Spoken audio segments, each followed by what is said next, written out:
Did you bow to your chair?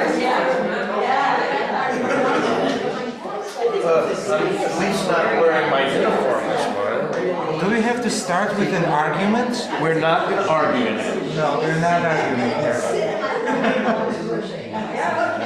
Welcome everybody. We're ready to get started. What's that? Can you? No, I don't need to. What's that? It's time, yes. So before we get started, I did announcements this morning, and I'm also one of the people giving the Dharma talk. So I'm just going to introduce Michal, Lewon. I'm Ken Hillman. We are two of the three co-chairs of the Interfaith Circle, and we would be remiss, I would be remiss if I didn't thank our third wheel in our tricycle, who is Ann Hogetsu Smith, who is pertaining to her ministerial duties up in Northern Illinois today, which is why she cannot come on Sunday morning. So without further ado, I'm going to hand off to Michal to get started. To me? You were supposed to start. Are you sure? Yeah, you forget about bowing to your chair and now you're forgetting the order. Well, at least I showed act together. At least I showed up on time. So, anyway, we live in interesting times. What's the matter? I'm breathing. You know, there's a Chinese curse that says, may you live in interesting times, and I think we do. You started that Dharma talk last time with the same joke. Well, excuse me. Well, I wish you were still taking confessions, because I would confess that you're being more than a little bit of a jerk today. So, anyway, to get started officially. Okay. We thought, Now we can start. When dealing with a subject like religion, often like politics, and certainly in today's world, because I don't know if you guys have known, but we live in never mind. But politics and religion are difficult subjects, and people come into them holding a lot of anxiety. I can't talk about it. I don't know how to talk about it. I'm uncomfortable. I don't want to cause waves. And as a result of that, we have a hard time expressing ourselves when in fact the path of Zen is to open ourselves up. And one of the things that this talk is really about is how the interfaith circle has helped those of us who have come in to our Zen path with previous relationship with a religion, a faith, a church, a synagogue, a mosque, a spirituality. How do we come to grips with that? So I'm going to start with something that happened last month. Last month I sent an email to the rabbi at the congregation I've been a member of for the last 12 years and told her that I was no longer going to be a member. It was a difficult decision to come to. And my first response is, well, I go to Sunday Morning Zen, I've had Jukai, I've made my rock soup with a lot of help, Roshi, thank you. So now I'm really more of a Buddhist than I am a Jew, right? But one of the things that my Zen path has taught me, at least, in my story, is that my meditation practice has given me a beat. A pause, no more than a second really. Maybe it'll become 2 seconds or longer, but that one beat, that 1 second between the action and the reaction, the decision and the story I start to tell myself about that decision.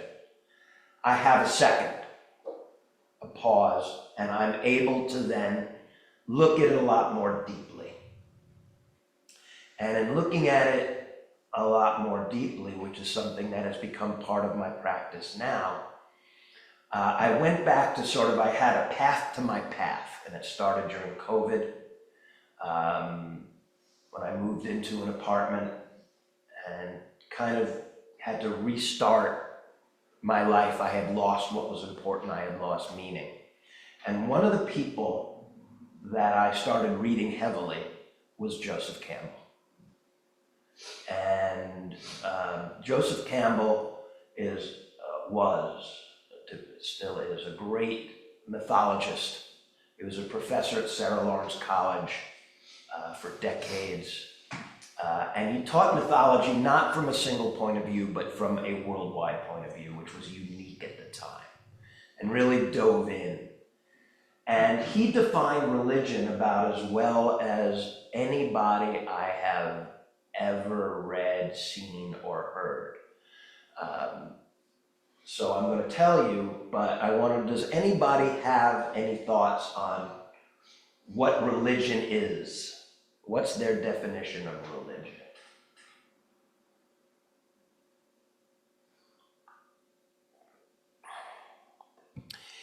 He speaks about religion as a tribal pedagogy that covers 4 key areas: cosmology, history, sociology, and psychology. Cosmology, how did we get here? How did this place that we live, this earth, this country, this land, wherever it is we are, whenever it is we were there or are there, how did we get here? Number 2 is history, my tribe. How did it get to where it is now, to where we are? Number 3, sociology. How do I become an effective member of the group? And number 4, psychology. How do I become a fulfilled individual as part of that? Working your way all the way through that.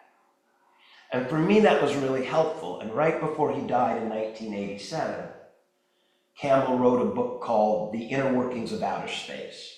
And he said this was a very special time because it was the first time, or he was published and it was written at the first time a manned spacecraft physically went past the point in the sky, if you will, where the Old Testament said heaven was. Okay? So we went there, it wasn't there, now what? Okay? And the point is, okay, that, and Campbell was a devout Catholic who had a major issue with Catholicism for this reason.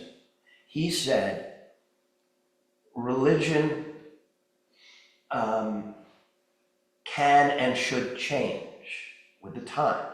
We've heard the Dalai Lama say that. If science proves something wrong, Buddhism will change. But a lot of the traditional, particularly the Levantine religions, don't do that. And when you concretize the teachings, okay, it turns from teachings into dogma, okay? And again, as a tribal pedagogy, the word pedagogy means a way to teach children. And most of us who had religions learned that religion as a child, okay? But in modern society, for me it was 20th century. Anybody here born in the 21st century? So I can just feel really horrible about myself? Good. Glad to hear that. So the idea here is, if you look at religion, and he also said religion is myth. Does anybody have a concept of myth? He'll be right back. As a Jew, I'm used to having an empty chair at the table at Passover for Elijah the prophet. But anyway, does anybody know what a myth is? Adrian? Just off the top of the head, a story or sequence of stories that in one way or another embodies a culture's beliefs, ideals, values through the device of some kind of a heroic, but not in the sense that we Marvel heroes, like a flawed heroic journey or relationships. Mm-hmm. And at the core they're stories. Yeah, exactly. Mythology is metaphor. And the definition of metaphor is that which carries us over. Which, interestingly enough, by the way, is one of the definitions of the Buddhist term paramita, which means to carry over. So wisdom is metaphor. And it seems like in modernity, in our times, we have lost that ability, to believe in that which isn't factual.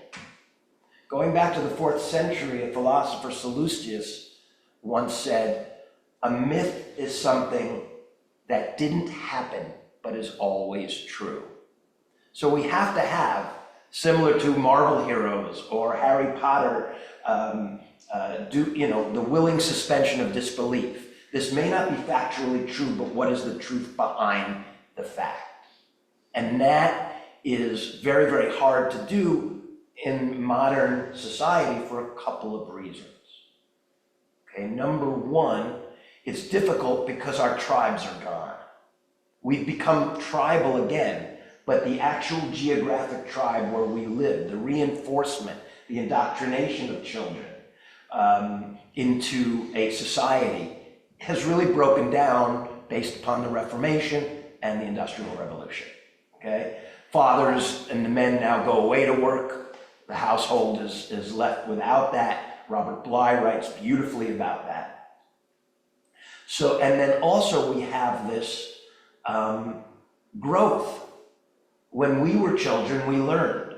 But for example, in my case, the learning and the religion that I was taught by my parents who sent me to religious school was very fragmented, it was very separated. You go to school to learn that, but don't bring that back here because we don't really follow it, okay?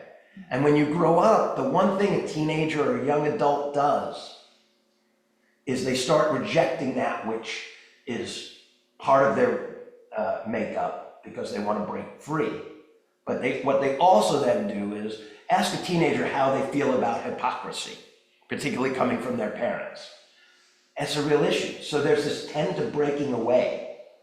So when I left my synagogue, I was able to think about it and go, I'm not breaking away from my Jewishness.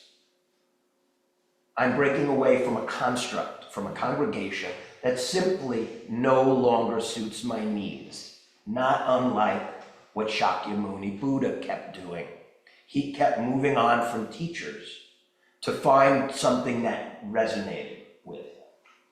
So for me, it was trying to make space as part of my Zen path to find things. And then what I found was that it allowed me to open up more and look at my story a lot more objectively because of that beat, that space. Michal, would you like to take it from here? Yes. Good, because I'm out of words. I can share a few words and then we can come back to you. I'll think of some new ones then. Yes. Moving from one teacher to another teacher. I'm sure that many of us, if not all of us, can share a similar examples in our own lives. For me, in my own personal life, I grew up in a Catholic family and I became a Catholic priest. And in my own Catholicism, I experienced moving from one master or one theologian to another theologian, and somehow on that path of moving and learning from different people, I found this book, and I mentioned this book during my last Dharma talk, so I kind of repeat myself too. We are not that different, Ken. In my last Dharma talk, I mentioned this book by Thich Nhat Hanh, Living Buddha, Living Christ. And I found this book during my divinity school when I was studying Christology, and that book made a big impact on my life and on the way how I understood my interaction with Christianity or Catholicism. And then years later, and that was around 2006, about 2015, I joined the Zen Center. And Roshi Robert, whenever we were meeting, he was always challenging me with one question. What is your Buddhahood? What is your Christhood? So bringing together Thich Nhat Hanh and Roshi Robert, in my preaching, I started to understand Christianity in a very different way. For me, Christianity was no longer just believing in Christ, but Christianity became becoming Christ. So moving from believing in a person to moving to becoming what that person was. So Christianity became like Buddhism, a path. Buddhism is path to enlightenment. Christianity is a path to anointment, being anointed. Well, what are we in Christianity being anointed to? We are anointed to be priest, prophet, and a king. And this can be another Dharma talk, so I'm not going to exactly explain what that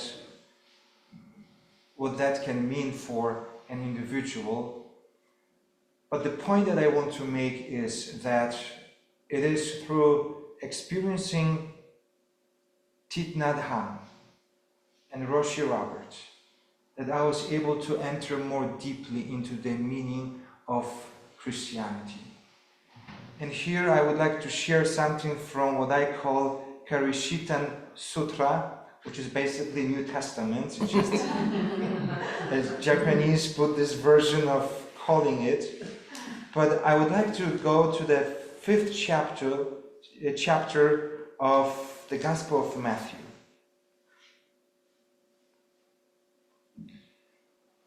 And share it with you, and then I will make one comment, and then we can go back to you. So this is the beginning of the 5th Gospel, of the 5th chapter of the Gospel of Matthew. Seeing the crowds, he, Jesus, went up on the mountain. And when he sat down, his disciples came to him. And he opened his mouth and taught them, saying, Blessed are the poor in spirit, for theirs is the kingdom of heaven.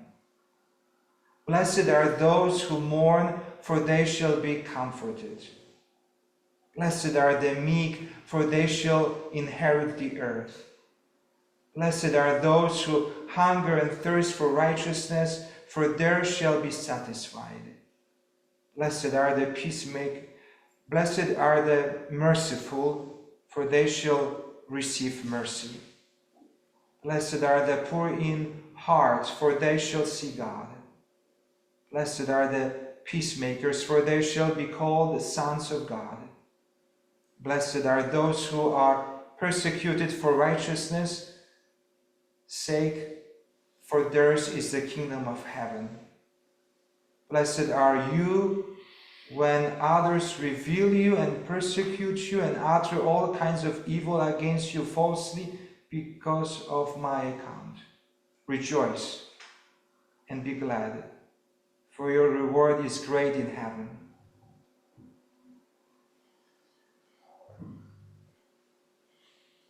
That portion of the New Testament I call Christian Manifesto, because all the other part of the New Testament is just a commentary on this. But that's a pathway. It's almost like the promises that we take when we experience our own bodhisattva vows.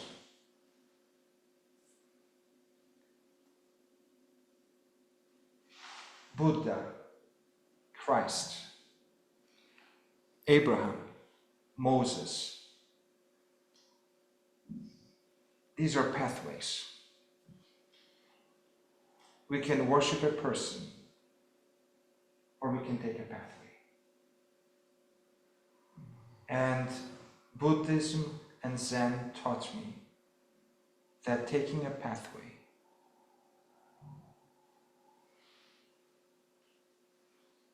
is a closer reality than just worshiping the one who taught the pathway.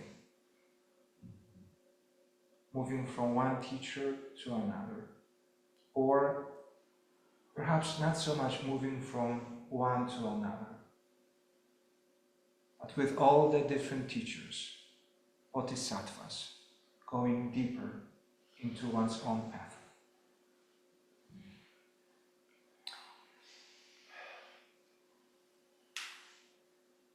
I was introduced to Living Buddha, Living Christ by Thich Nhat Hanh as a follow-up to reading Richard Rohr's The Living Christ. And I got turned on to that, of all places, at Auschwitz, where soon after I joined the Zendo and became a student of Jun Roshi, I was so proud to follow in their tradition. They were at the first two of Bernie Glassman's Bearing Witness retreats at Auschwitz. And I was able to go and really kickstart my path,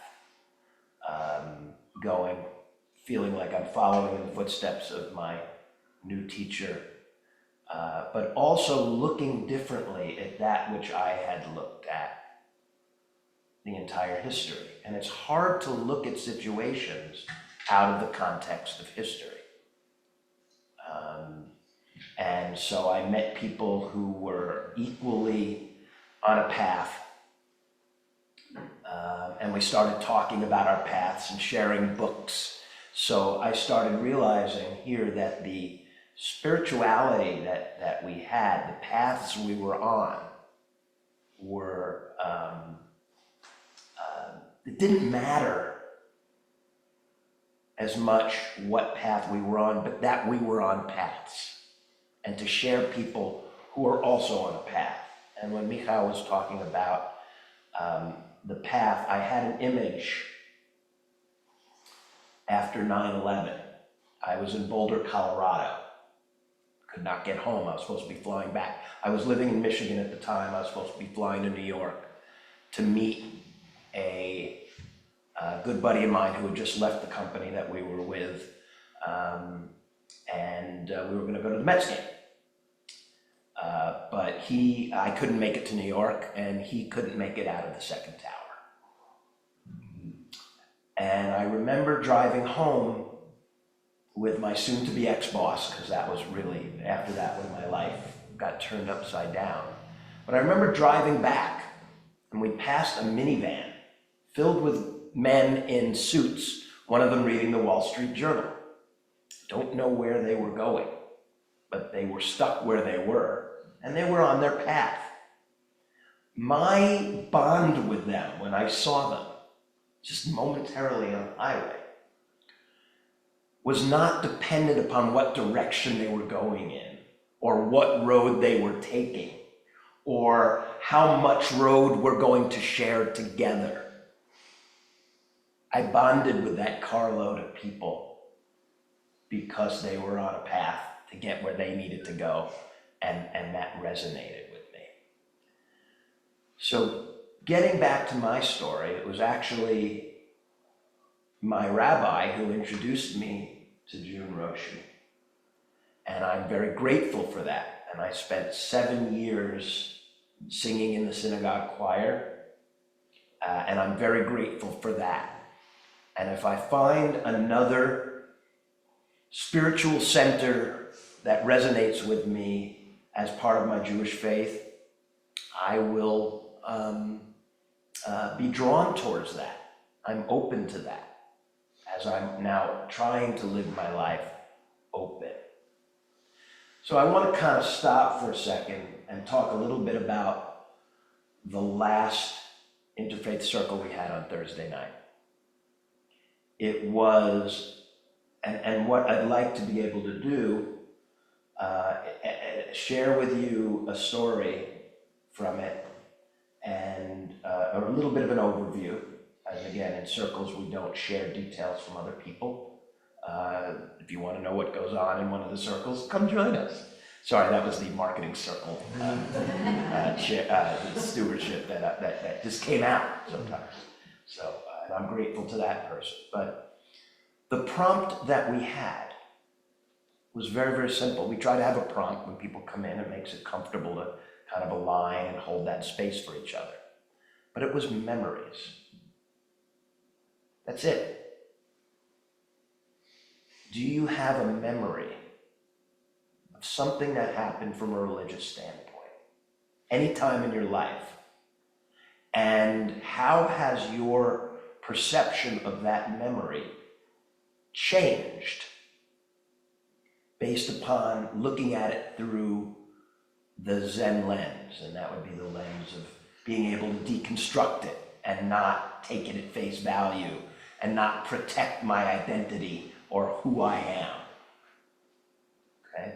And the responses were beautiful, and they flowed in a certain direction that surprised me. People were talking about what happened at summer camp. For Jews, summer camp is a cultural, iconic event, okay, in the United States in the 20th and 21st centuries. The rituals from summer camp, the rituals of going through a relationship with a loved one at home and taking on that piety of a grandparent, and learning and moving in that direction. And what happened was these rituals, very little of those rituals had to do with the physical structure of that religion, the four walls, the building. And it was a ritual disembodied from the actual church, synagogue, mosque, or whatever. But it provided great comfort. And ritual does provide comfort. One of the issues in looking at any religion is the three issues that I found: transmission, interpretation, and translation. When you deal in words, That's what's going to happen. You have to translate it from religion to religion. I once read a biography of the Bhagavad Gita, and they were saying it's obviously written, it's not written in English, but to translate it into English, you have to make a series of choices. Why? The Bhagavad Gita is a historical document. It is a religious document. It is a poem. It is an essay. It is a story. It is a myth. Did it actually happen? Well, getting back to it doesn't matter. But this ritual moved out of the church into other places and then into the home. Somebody told a story about starting a ritual at home. Once the kids left, they started eating dinner in front of the TV. And after going to a sesshin, the person came back and said to their spouse, "We're eating at the table again, and we're going to talk." And that's a beautiful ritual that not only is it part of a church, but it's part of a, and it's just embodies in a pure manner what we do, whether we understand it or not. And that to me is very, very beautiful. So I'm going to tell the story briefly and then open it up to the group with the same prompt. I had said earlier, I went to a religious Hebrew day school for 9 years before I went to high school. 3 hours of Hebrew, 3 hours of English. And I went home to a culturally Jewish, but completely non-observant. And when I would bring stuff in, "Hey, Mom, Dad, we should keep kosher. We should," "Nah, glad you learned it, but nah." So it was very, very separate. And the story that I told, and I hope, I'm going without a net here, but it was September 17th, 1976. And I remember this clearly. It was a Friday night, and I was at synagogue with my parents. And there was only one thing that could get my parents to go to a synagogue on a Friday night. And that was the fact that it was my bar mitzvah the next day. All right? And for me, I had found what Joseph Campbell called the numinous, the sacred, as he says, mysterium tremendum et fascinant. Okay? This mystery that kind of scares us, but also draws us. That's what the sacred is like, because, and it's the same across every belief system. If you take a look at studies or treatises on the ineffability of God, it's also the ineffability of the collective unconscious, or the ineffability of the sacred. So we're talking about different things, and you have to realize that the words don't separate us, yet the embodiment binds us. So back to the story. Here I am, living this mundane, well-adjusted childhood, but now I'm in the synagogue where I've learned about the sacred. And these worlds did not cross for me. So at one point, we're sitting near the front, and there's a man in front of me. I don't know the man. I didn't know the woman next to him. Might have been his wife. I don't know who it was. Don't know any of that. But, and I'll use a Yiddish term, he put his hand on her tuchus during the service, and kept it there. So tuchus is her ass. Thank you. That I was afraid that it might be NSFZ, not safe for Zendo. But for me, this is over 45 years, almost 50 years later. It resonates because that was when my world shattered, because at some level, and I didn't realize it at the time, I was keeping separate the sacred and the mundane, the everyday and the holy, and you can't live that way. And that separation has to heal. So for me, I am so incredibly grateful that I have found a group of people where we can share these thoughts and ideas and come up with these insights. And so at this point, I would just ask anybody, and by the way, it was pointed out that my story was very different from everyone else's. Everyone else took the high road, and I took the Daigu road. So I'd like to know, first we'll ask within the group, is there any memory that you have of whatever religion or faith or tradition that you were or are a part of in addition to being here that you want to share with us? Take a moment.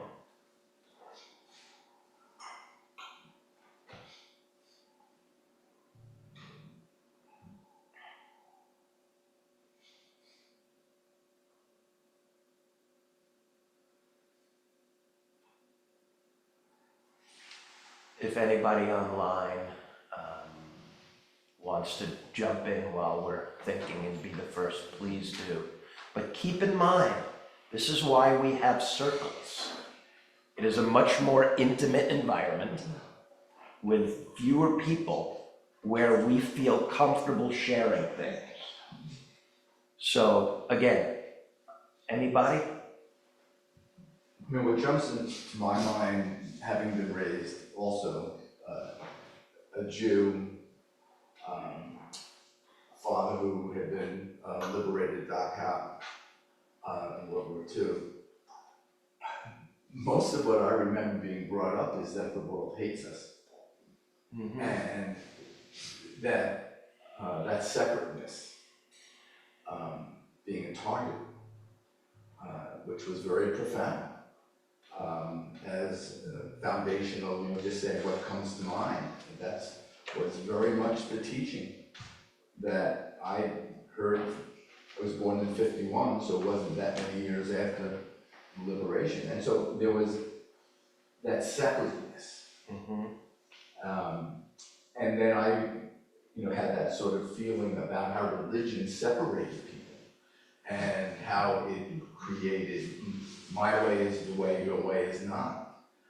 So I've always had a very sort of negative identity of religion creating conflict.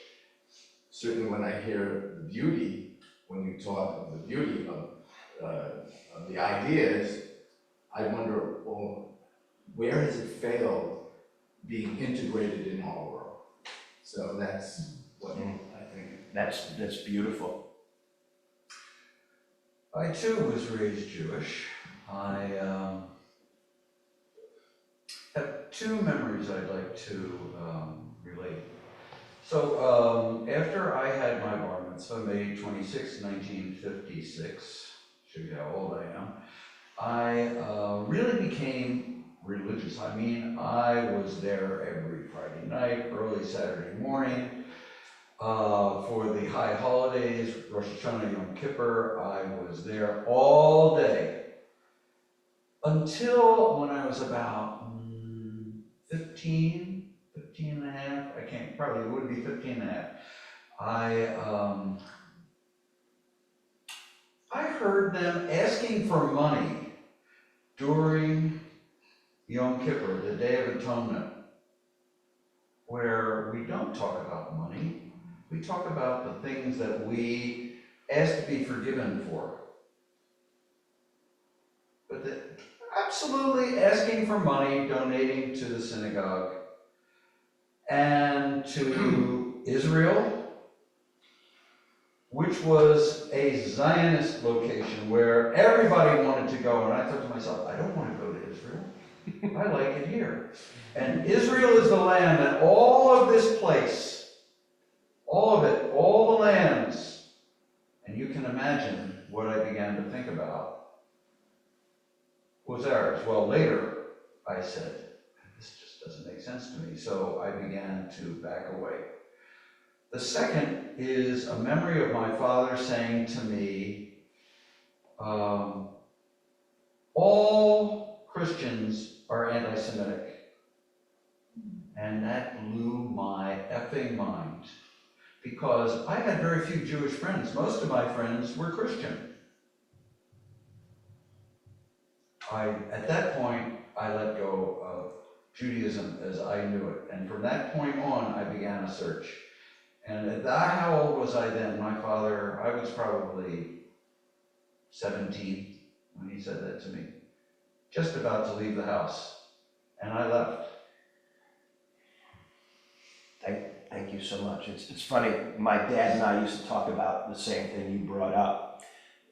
For my synagogue, it was Kol Nidre, the night before, the holiest night of the year, the only night of the year that you would wear your talis, your prayer shawl. And every year during Kol Nidre, they brought up the boiler speech. In order to provide that, this is the whole, okay, yeah, the boiler needs to be fixed. And my dad then told me, when he was a kid, his father, my grandfather's rabbi, would call out, Abraham Hillman, you gave $38. You really need to give more. I mean, so this was, as they said in Fiddler on the Roof, tradition. But not a very good one, right? Because however, the reality, and this is the thing that I've learned, if you use a little bit of evolutionary psychology to this, a religion is a construct, but it's an entity, okay? And what's the first rule of any organism? Survival. So you take the time when everyone's together, the only time everyone's together is to, is Kol Nidre and Yom Kippur. So if you're gonna ask for money, you better do it there. So it was a result of people not going regularly anymore.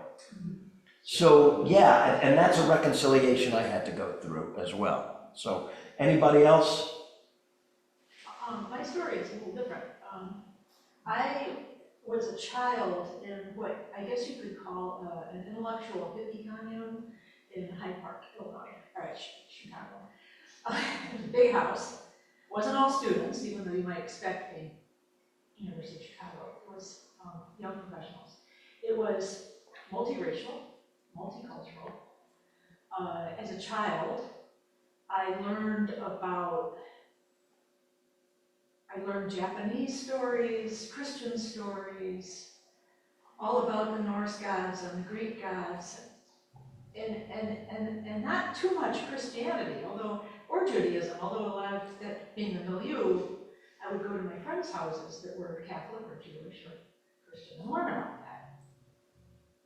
And so I never received much in the way of serious doctrine or anything, but there was a lot of sacredness in a lot of what we did and the activities, and just being a kid outside. And my German godfather, who lived there, would take us to the lake. If there was a storm blowing up or something, it was everything. Except my relatives in Texas were a clutch of Southern Baptists, from whom my mother had escaped, and that's how she described it. And that's another story, which isn't forms of memory.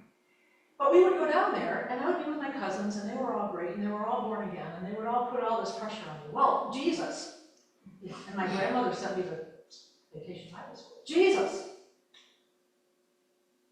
And I loved Jesus, but I wasn't going to accept him as my savior, because I couldn't say that the only truth at the age of 9 years old, I'm serious about this, I couldn't say that the only truth was what I was learning in vacation Bible school. Even though my great aunts and my grandmother were truly embodiments of Christianity.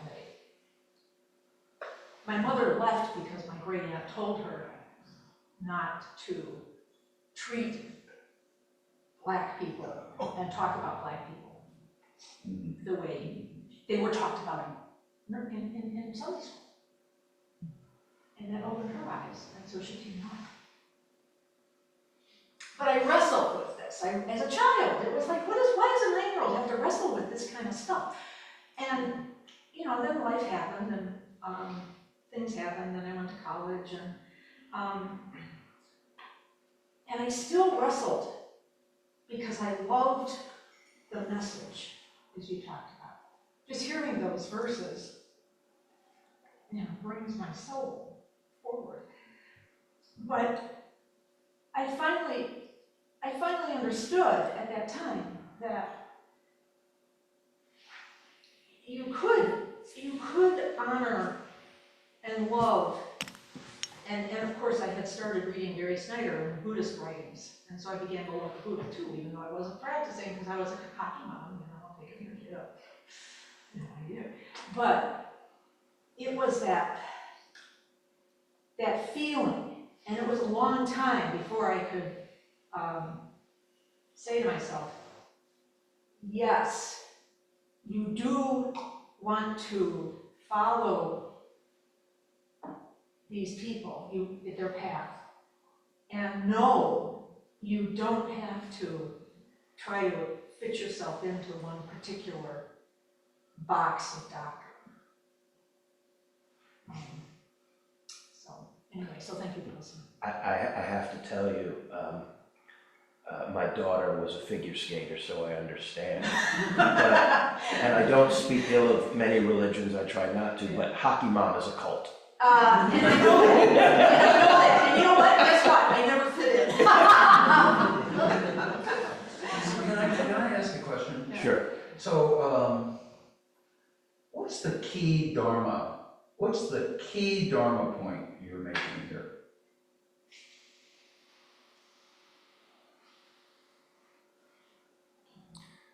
I believe that the key point that we are making is that the pathway is being able to recognize that part of the way is moving from one teacher to another teacher and another teacher, so that perhaps at the end you become your own teacher.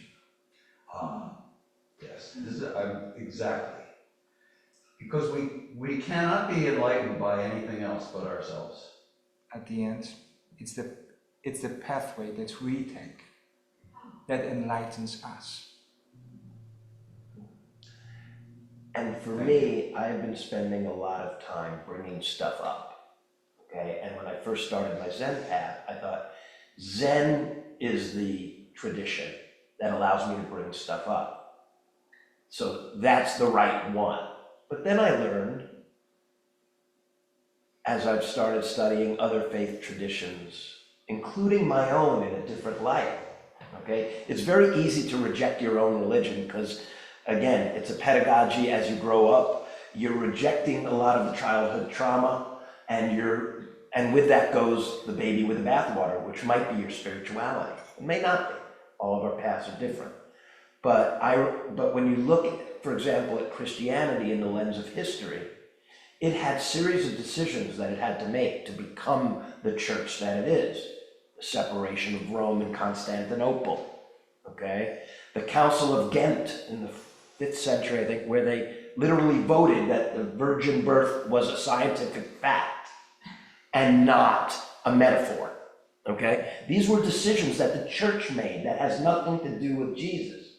And I'm reminded of the quote from Jesus that says, "Be in the world, but not of it." It's a very Buddhist saying, right? It points out the relative and the absolute. And there's a Gnostic saying that came out recently when they found the Gnostic Gospels that said, that which you bring up will save you, and that which you keep down will destroy you.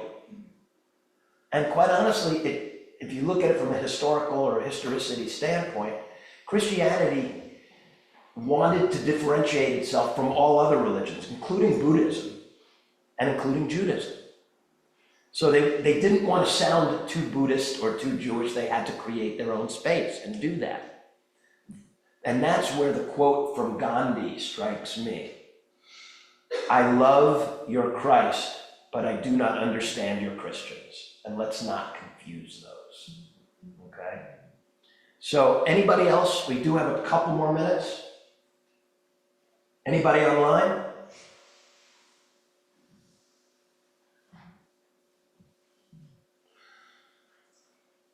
Thank you very much, guys.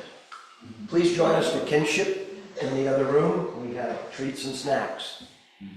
Thank you all. Thank you very much.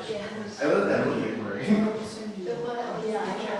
not going to put my hand. Thank you both.